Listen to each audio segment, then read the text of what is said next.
매일 아침 하나님과 함께 누리는 하늘의 양식, 오늘 만나. 예레미야 애가 제1장.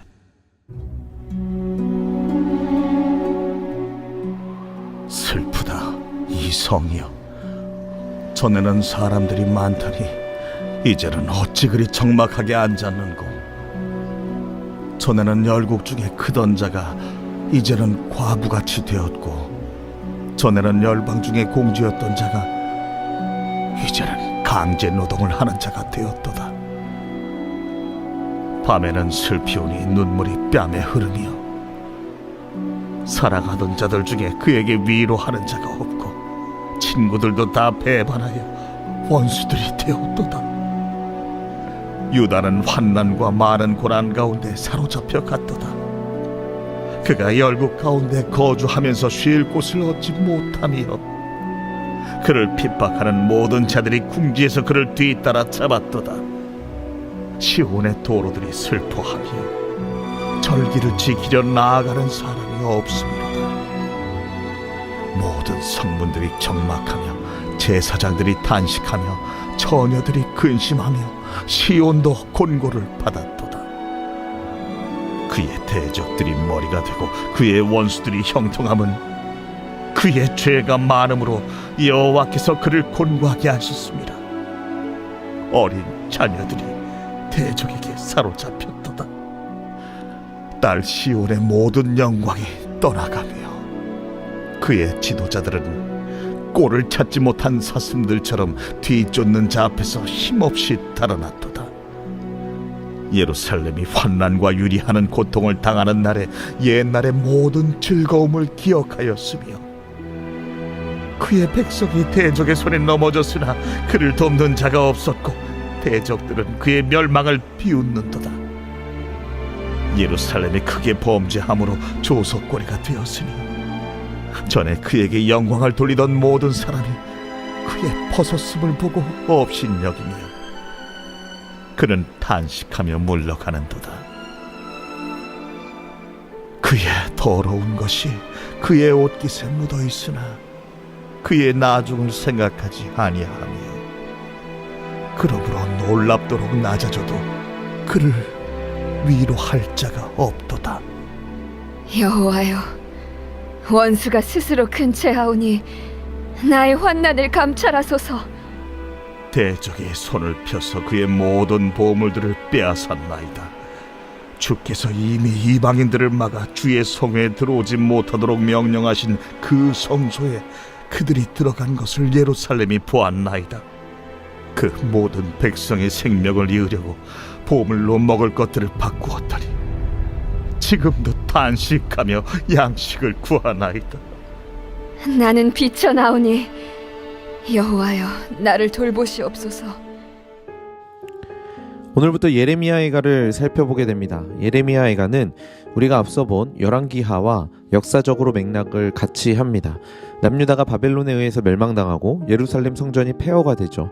그리고 그렇게 폐허가 된 예루살렘과 또 예루살렘 성전을 바라보면서 눈물로 호소하는 성경책이 바로 예레미야 애가, 그러니까 슬픔의 노래입니다. 그래서 예레미야 애가에 가장 많이 등장하는 단어는 슬프다입니다.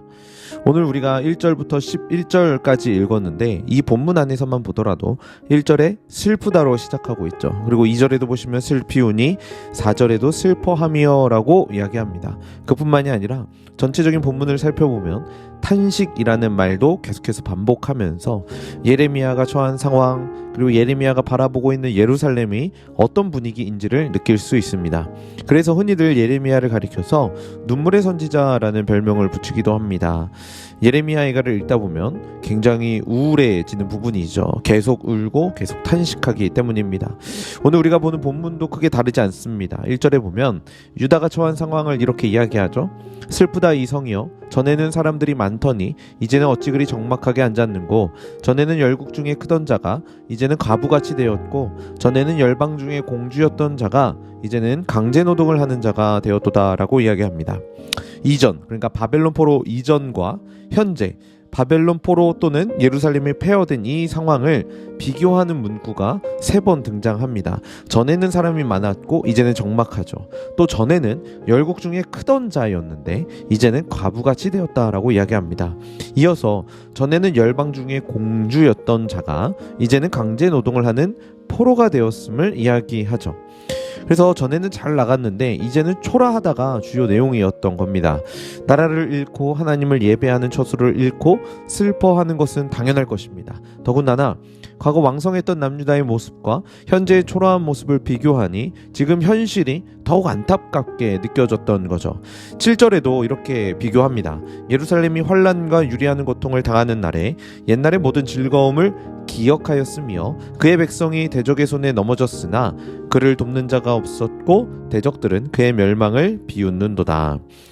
옛날의 즐거움을 아직도 기억하고 있는데 현재의 모습을 보니 환난을 겪고 있죠. 대적의 손에 넘겨지고 돕는 자들이 없고 심지어는 나의 멸망을 바라보며 비웃는다고 이야기합니다.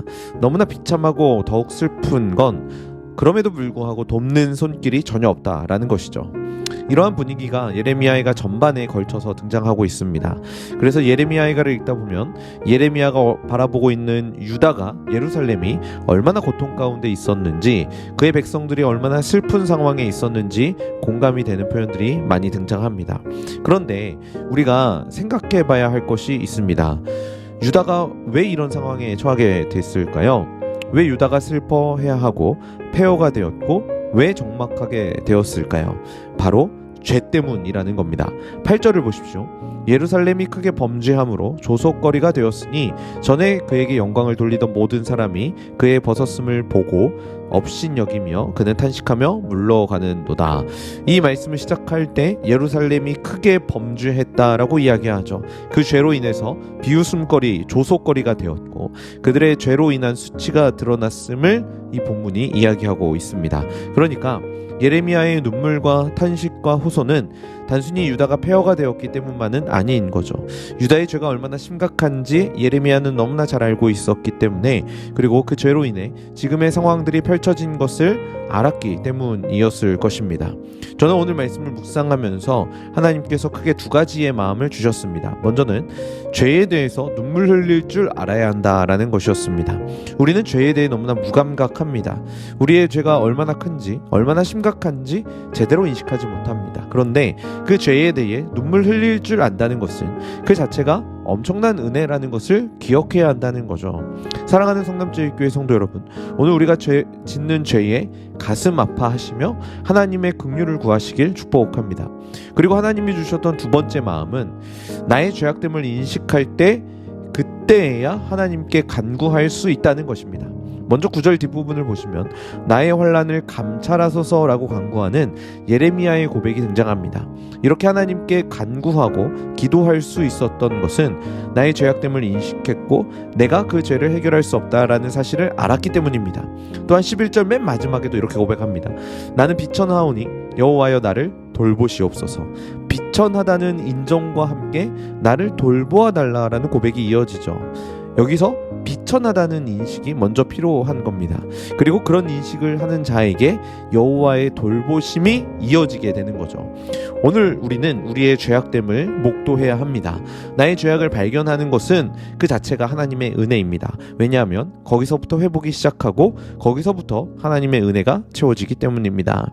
오늘 나의 죄됨을 바르게 인정하시고 한량없는 하나님의 은혜를 다시금 구할 수 있길 축복합니다. 그리고 그 은혜로 오늘 우리에게 주어진 이 하루를 살아가시는 우리 성남제일교회 모든 성도님들 되시길 주님의 이름으로 간절히 축복합니다.